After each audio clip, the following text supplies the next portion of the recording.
पिछले वीडियो में हम लोगों ने बात की थी समतल दर्पण से परावर्तन के बारे में, और समतल दर्पण हम लोगों ने पढ़ लिया था। आज हम लोग बात करेंगे उससे आगे गोलीय दर्पण के बारे में। देखिए,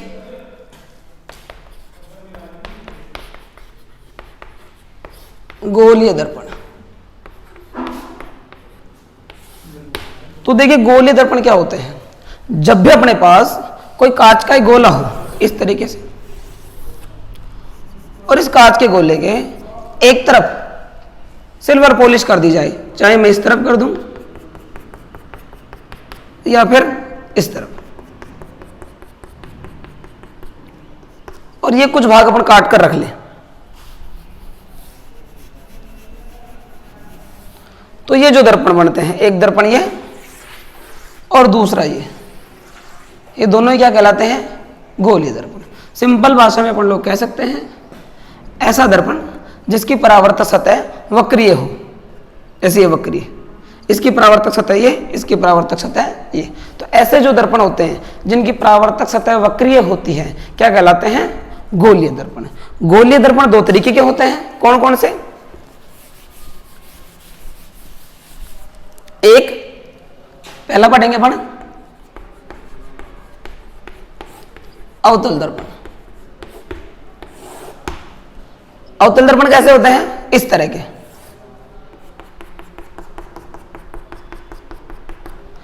ऐसे गोलीय दर्पण जिसके उभरे हुए भाग पर पॉलिश की गई हो, ये पॉलिश।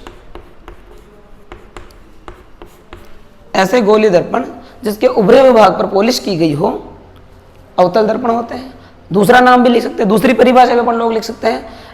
ये देखो, अगर यहां पॉलिश कर दी तो ये जो सतह है, ये सतह काम करेगी परावर्तक का, परावर्तक सतह। तो हम इसको ये भी बोल सकते हैं ऐसा गोलीय दर्पण जिसका धसा हुआ भाग परावर्तक का कार्य करे क्या कहलाता है? अवतल दर्पण। ठीक है।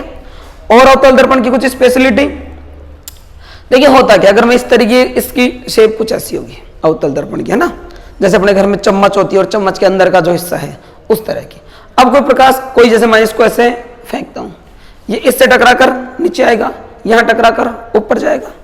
तो इसमें भी क्या होगा, जब कोई प्रकाश किरण ऐसे आएगी तो टकरा कर इस तरीके से आएगी, जब कोई प्रकाश किरण ऐसे जाएगी तो टकरा कर ऐसे आएगी। तो ये क्या कर रहा है? ये दर्पण, ये दर्पण प्रकाश जो किरणें हैं उन प्रकाश किरणों को क्या करता है? एक जगह इकट्ठा कर देता है, एकत्रित करता है। तो दूसरा नाम इसको, जो भी एकत्रित करता है, इसको हम ये भी कह सकते हैं अभिसारी दर्पण। ठीक है। तो अवतल दर्पण के दो नाम हो गए, अवतल दर्पण और अभिसारी दर्पण। अभिसार का मतलब होता है इकट्ठा करना। ठीक है। अवतल दर्पण जिसका उभरे विभाग पर क्या की गई हो? पॉलिश की गई हो। दूसरा दर्पण की बात करें अपन, उत्तल दर्पण। इस तरह का होगा,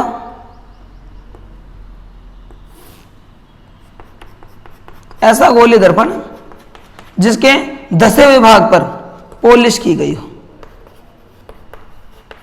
ये मैंने पॉलिश कर दी, इसको क्या बोलेंगे अपन? उत्तल दर्पण। इस पर क्या होगा? प्रकाश किरणें ऐसे आएंगी, टकरा कर ऐसे चली जाएंगी, ऐसे आएंगी, टकरा कर ऐसे चली जाएंगी। ठीक है। तो ये क्या करता है? ये दर्पण प्रकाश किरणों को फैला देता है, इसलिए इसका दूसरा नाम भी है अपसारी दर्पण। ठीक है। तो हम दो तरह के दर्पण इस चैप्टर में पढ़ेंगे, एक अवतल जिसको अपन अभिसारी भी बोलते हैं, दूसरा उत्तल दर्पण जिसको अपन लोग अपसारी भी बोलते हैं। ठीक है।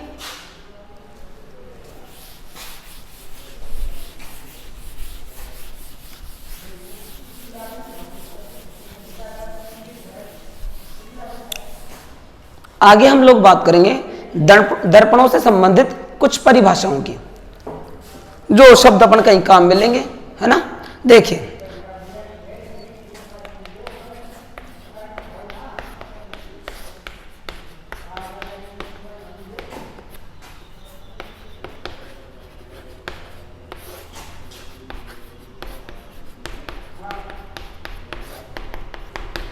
दर्पण से संबंधित परिभाषाएं।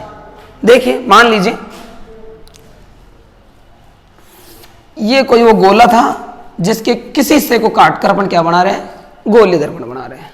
ठीक है, परिभाषाएं देखिए। पहली,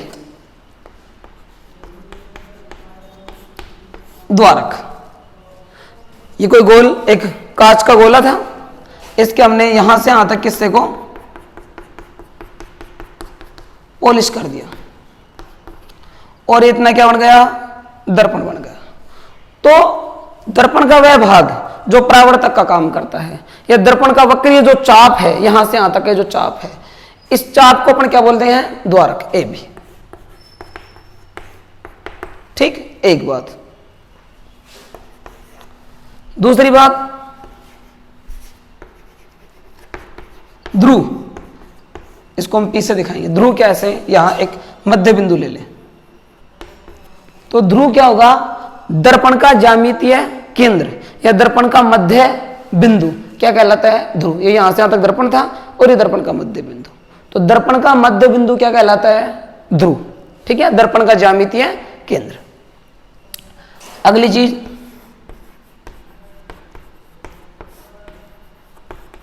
वक्रता केंद्र, सेंटर ऑफ कर्वेचर, इसको हम लोग दिखाएंगे सी से। ये क्या है, देखिए ये जो दर्पण है, ये दर्पण इस गोले का कुछ भाग है। अगर अपन इसको यहां से काट लेंगे, थोड़ी देर बाद अपन इसको काट लेंगे, तो जो भी गोलीय दर्पण है वो किसी गोले का कटा हुआ भाग है। और इस गोले का जो केंद्र है, इस गोले का केंद्र निकालने लगभग यहां आएगा। इस गोले का जो केंद्र है वो क्या कहलाता है, दर्पण का वक्रता केंद्र। क्या लिख सकते हैं परिभाषा, कि गोलीय दर्पण को किसी गोले का कटा हुआ भाग माना जा सकता है।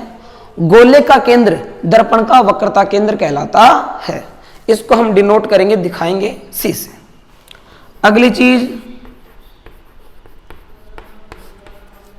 वक्रता त्रिज्या, radius of curvature, capital R से इसको दिखाएंगे। क्या है, सी व पी के मध्य की दूरी, सी व पी के मध्य की दूरी वक्रता त्रिज्या कहलाती है। ठीक, दूसरी बात और लिख सकते हैं, और अपने पास आएगा इसमें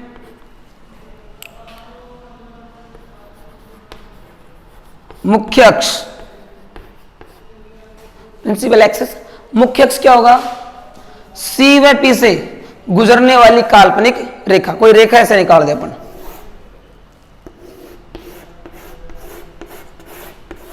ये चली गई,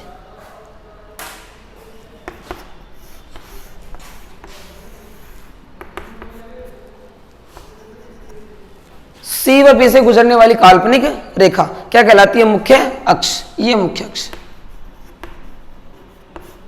मुख्य अक्ष। ठीक, इसके बाद में मुख्य फोकस, या बोल सकते हैं फोकस बिंदु, फोकस बिंदु या फोकस भी बोल सकते हैं। इसको हम लोग दिखाएंगे कैपिटल एफ से। तो देखिए मुख्य फोकस क्या होता है, जब भी कोई प्रकाश किरण मुख्य अक्ष के समांतर दर्पण पर आपतित होती है, ये कोई प्रकाश किरण थी, ये इसके समांतर ऐसे आई। जब भी कोई प्रकाश किरण मुख्य अक्ष के समांतर दर्पण पर आपतित होती है तो परावर्तन के पश्चात मुख्य अक्ष के जिस बिंदु पर मिलती है, या परावर्तन के पश्चात मुख्य अक्ष के जिस बिंदु से गुजरती है यहां से, उसको बोलते हैं अपन फोकस। क्या बात हुई कि जब भी कोई प्रकाश किरण मुख्य अक्ष के समांतर दर्पण पर आपतित होती है तो परावर्तन के बाद जिस बिंदु, मुख्य अक्ष के जिस बिंदु से गुजरती है, उसको हम क्या बोलेंगे, मुख्य फोकस। अब यहां भी ध्यान देने की बात एक है, अवतल दर्पण में तो ये वास्तव में गुजरती है। अगर इसकी जगह उत्तल दर्पण होता तो इसमें क्या होता, ये प्रकाश किरण ऐसे समांतर आई और वास्तव में तो ये ऐसे चली जाती है ना, रियल में तो चली जाती, वास्तविक तो ये चली जाती। लेकिन जब हम इसको पीछे की तरफ बढ़ाते तो कहां से निकलती, फोकस से। ठीक है, तो दो तरीके से हम इस चीज को लिख सकते हैं कि मुख्य अक्ष के समांतर जब कोई प्रकाश किरण दर्पण पर आपतित होती है तो परावर्तन के पश्चात मुख्य अक्ष के जिस बिंदु से गुजरती है या गुजरती हुई प्रतीत होती है उसे क्या कहते हैं, मुख्य फोकस। दिखाएंगे किससे, कैपिटल एफ से। ठीक, अगली बात करते हैं, फोकस दूरी।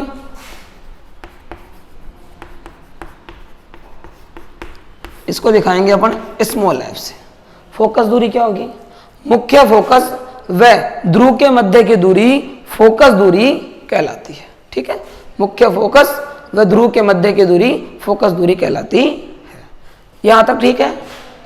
एक और जाए तो अपन लिख सकते हैं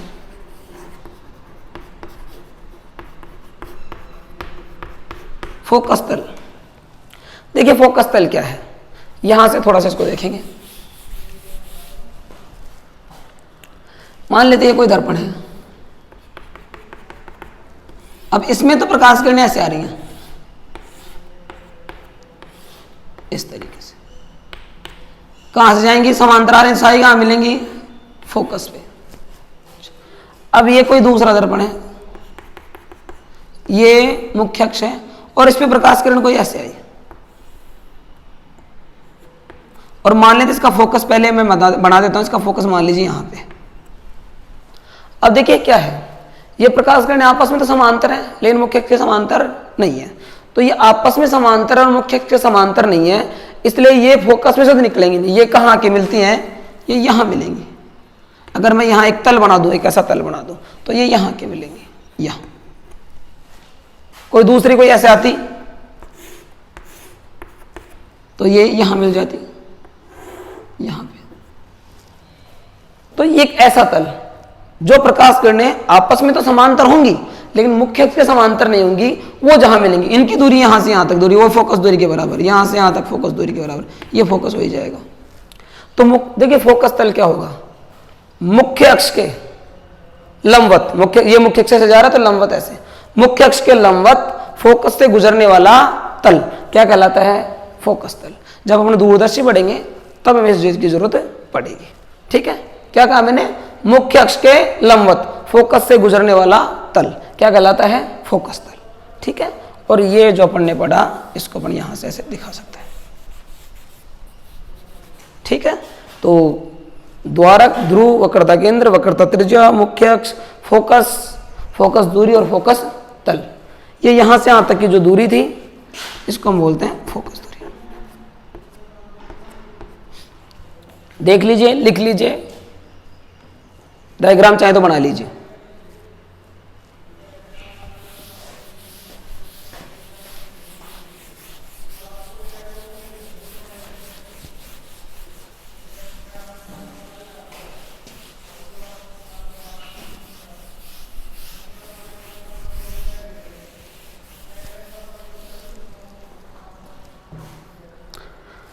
अगली चीज की बात करते हैं चिन्ह परिपाटी।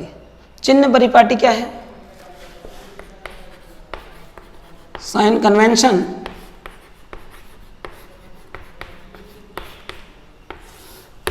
देखिए चिन्ह परिपाटी क्या होगी? ये जो हमने अभी लिखी है फोकस दूरी, वक्रता त्रिज्या, ऐसे जब दर्पण के सामने किसी चीज को रखेंगे तो बिंब दूरी, फिर जो प्रतिबिंब बनेगा उसके लिए लिखेंगे प्रतिबिंब दूरी। ये सब जो दूरियां हैं इनको कब पॉजिटिव बोलना है, कब इनको नेगेटिव बोलना है। देखिए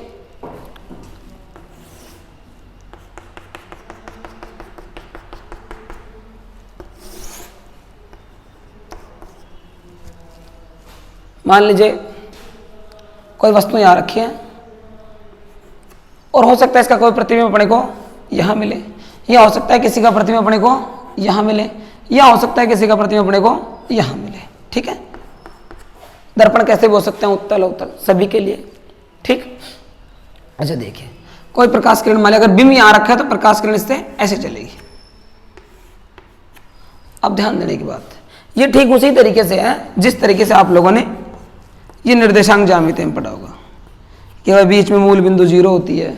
ठीक है, इधर चलते हैं तो सारी चीजें धनात्मक होती हैं, इधर चलते हैं तो ऋणात्मक, ऊपर चलते हैं तो पॉजिटिव और नीचे चलते हैं तो नेगेटिव। और दूरियां जो भी इस पे अपन जो भी दूरी का मापन करते हैं वो कहां से करते हैं? मूल बिंदु से।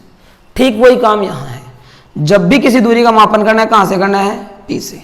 तो शुरू कहां से करना है? P से, ध्रुव से। सभी दूरियां कहां से नापना शुरू करनी है? ध्रुव से, पहली बात। ठीक है, अच्छा अब देखिए कैसे कैसे। अगर इससे अपन इधर चलेंगे, ध्रुव से अपन इस तरफ जा रहे हैं, नेगेटिव आती है, तो ये इससे इधर चलेंगे, जो भी दूरी को नापेंगे वो सारी होंगी नेगेटिव। ठीक है, इससे इधर चलेंगे तो दूरियां होंगी पॉजिटिव। ऊपर चलेंगे, किसी का प्रतिबिंब ऊपर बना ऐसे ऊंचाई नापेंगे उसकी तो पॉजिटिव, नीचे आएंगे तो नेगेटिव, ऊपर चलेंगे तो पॉजिटिव, नीचे आएंगे तो नेगेटिव। ठीक है, ये सिंपल सा काम है। या फिर आप ऐसे भी कह सकते हैं इसको कि प्रकाश किरण की दिशा में चलने पर दूरियां धनात्मक होंगी। ये जैसे प्रकाश किरण ऐसे जा रही है,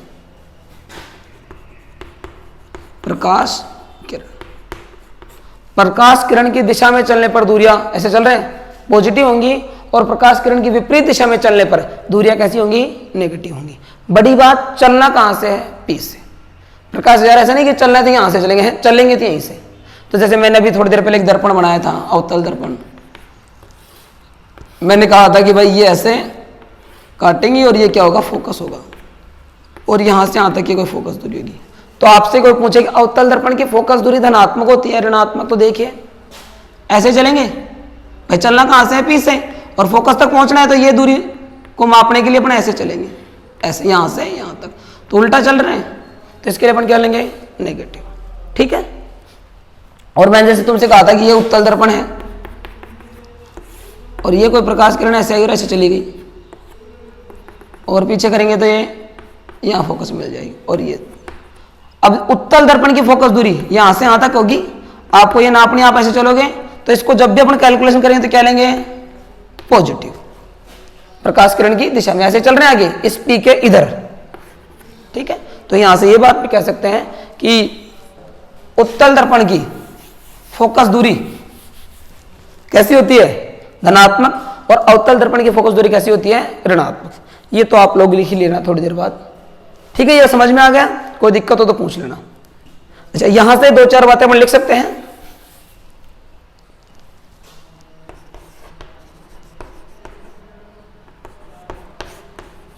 कि अगर मैं अवतल दर्पण के लिए बात करूं तो अवतल दर्पण की जो फोकस दूरी होगी वो हमेशा कैसी होगी, नेगेटिव।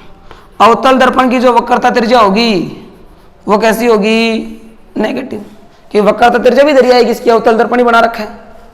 तो अवतल दर्पण की फोकस दूरी हमेशा नेगेटिव, और अवतल दर्पण की वक्रता त्रिज्या भी हमेशा नेगेटिव। दूसरी बात, उत्तल दर्पण की जब बात करेंगे, उत्तल दर्पण की फोकस दूरी पॉजिटिव, उत्तल दर्पण की वक्रता त्रिज्या पॉजिटिव, यानी कि धनात्मक उत्तल दर्पण ऐसे होता है। वक्रता त्रिज्या अगर लेंगे तो इधर आएगी, ऐसे तो गोला बनेगा पूरा, गोला ऐसे बनेगा तो वक्रता इधर आएगी, वक्रता त्रिज्या इधर आएगी, और इधर चलेंगे तो पॉजिटिव। दो बातें। तीसरी बात, बिंब दूरी।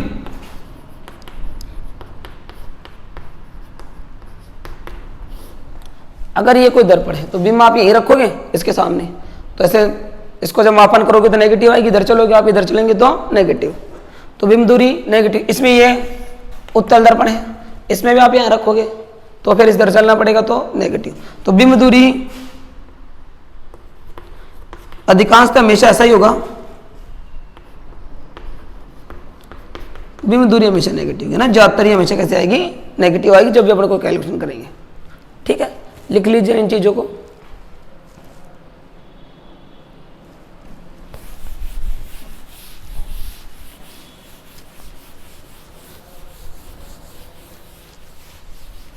प्रतिबिंब दूरी कैसी होगी, पॉजिटिव या नेगेटिव, यह निर्भर करता है कि जो प्रतिबिंब है वो कहां बन रहा है। ठीक है, वो कभी पॉजिटिव भी हो सकती है, कभी नेगेटिव भी हो सकती है। तो देखिए प्रतिबिंब के लिए देखते हैं।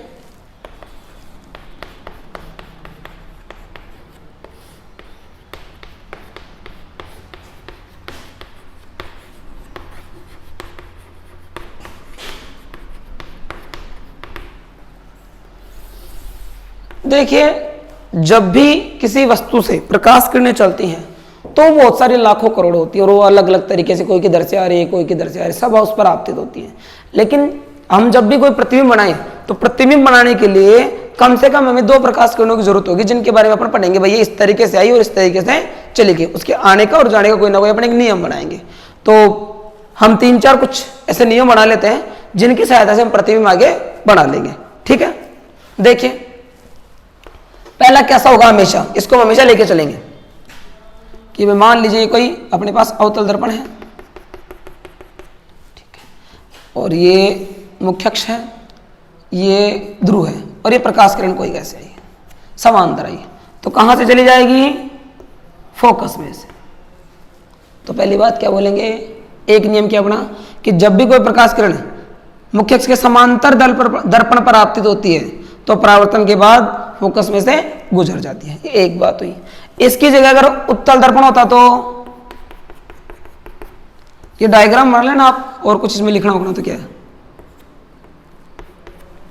ये आई वास्तव में अगर इस तरह की सरफेस होता है, ऐसे अगर कोई टकराएगा तो टकरा कर ऐसे चली जाएगी, चली गई इसमें पीछे की तरफ, तो इसमें तो काल्पनिक, इसमें ये चीज वास्तविक। ठीक है, अवतल में तो फोकस में से गुजर जाती है और उत्तल में फोकस में से गुजरती हुई प्रतीत होती है। एक बात। दूसरा नियम,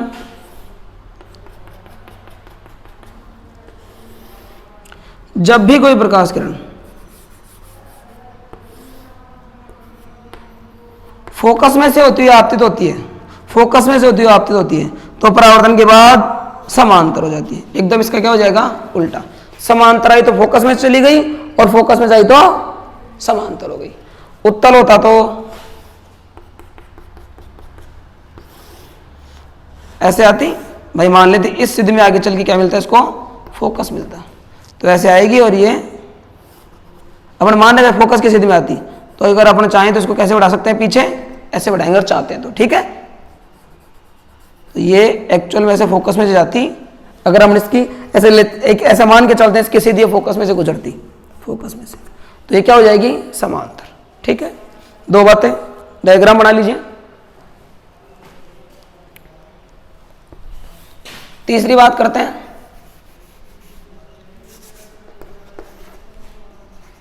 तीसरा देखिए, कोई प्रकाश किरण इस तरीके से आती है,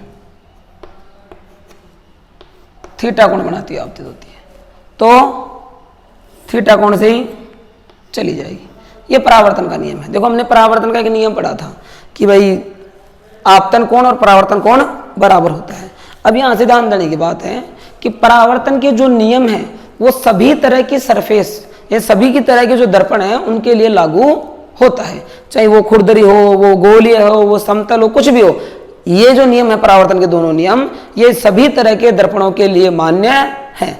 और गोलीय दर्पण का हमने उस वक्त भी बात की थी कि जो गोलीय दर्पण होते हैं, ये मान लीजिए गोलीय दर्पण है और मैंने इसके इस तरह पॉलिश कर रखी है, ये इसका केंद्र है और यहां कोई प्रकाश किरण आई है, तो हमसे कोई यहां पर अगर अपने इस गोलीय दर्पण के लिए यहां पर अपन अभिलंब बनाते हैं, इतना ये गोलीय दर्पण है, इसके लिए क्या बनाते हैं, अभिलंब। इस प्रकाश किरण के लिए यहां अभिलंब बनाते हैं, तो गोलीय दर्पण का अभिलंब कहां से गुजरेगा, हमेशा वक्रता केंद्र में से, यानी गोले के केंद्र में से और दर्पण के वक्रता केंद्र में से, क्योंकि जो गोले का केंद्र है उसी को क्या बोलते हैं, दर्पण का वक्रता केंद्र। ये हमेशा वक्रता केंद्र ऐसे जाएगा और ये लगभग ऐसे चली जाएगी, जितने कोण से आई उतने कोण से चलेगी। तो देखिए ये अभिलंब हो गया, क्योंकि कहीं ना कहीं ये किस में जाएगा, यही तो है वक्रता केंद्र, ऐसे वक्रता केंद्र, तो ये अभिलंब हो गया। इन दोनों किरणों के लिए अभिलंब का काम कौन कर रहा है, ये यहां से यहां तक। ठीक है, कोई दर्पण को ऐसे मैं पॉलिश कर देता,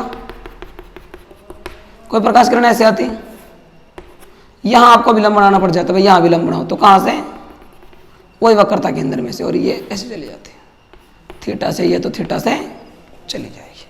ठीक है, तो जो गोलीय दर्पण होते हैं इनका अभिलंब अपन कहां से गुजारते हैं, गोलीय दर्पण का अभिलंब हमेशा वक्रता केंद्र में से गुजरता है।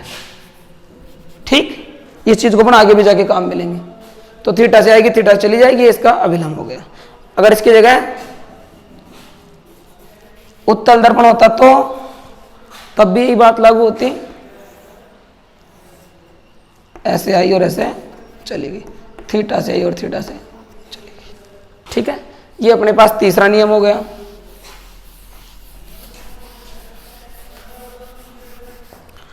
चौथे नियम की बात करते हैं। ठीक है, और क्या हो सकता है कि मान लेते हैं कोई प्रकाश किरण वक्रता केंद्र, ये यहां फोकस है, वक्रता केंद्र में से होती हुई आती है, वक्रता केंद्र होती हुई आती है, तो देखो अवक्रता केंद्र में से, अब ये जो वक्रता केंद्र में से आ रही है तो यहां पर अभिलंब यही होगा, क्योंकि हमने कहा था गोलीय दर्पण का विलंब हमेशा कैसे वक्रता केंद्र से गुजरता है, तो तो हमने पीछे बात की थी, अगर कोई प्रकाश किरण विलंब पर होकर आएगी तो विलंब से वापस चली जाएगी। इस स्थिति में आपतन कोण परावर्तन कोण दोनों कितने, 0। तो जैसे आएगी, अगर कोई प्रकाश किरण वक्रता केंद्र में से होती हुई दर्पण पर आपतित होती है तो वापस उसी रास्ते से लौट जाती है। ठीक, उत्तल होता तो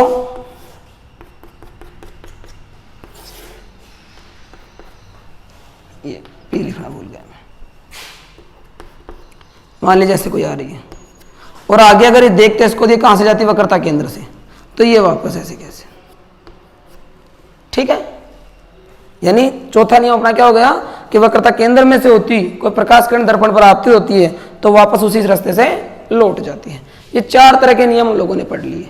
अब ध्यान देने की बात यह है कि इन 4 में से कोई भी 2 लेकर हम अपना प्रतिबिंब का निर्माण कर लेंगे। कोई भी 2, जहां पर भी आपको कोई प्रतिबिंब बनाना पड़े, कोई इनमें से कोई भी 2 किरणों के नियम लगाएंगे। ये 2 ले सकते हैं और कोई सो 2 ले सकते हैं, जो भी अपने के हिसाब से वहां पर सुटेबल होंगे वो 2 लेंगे और प्रतिबिंब का निर्माण कर देंगे। ठीक है, जब अपन प्रतिबिंब का निर्माण अगले वीडियो में करेंगे तब देखेंगे प्रतिबिंब अपने को कैसे बनाने हैं। ठीक है।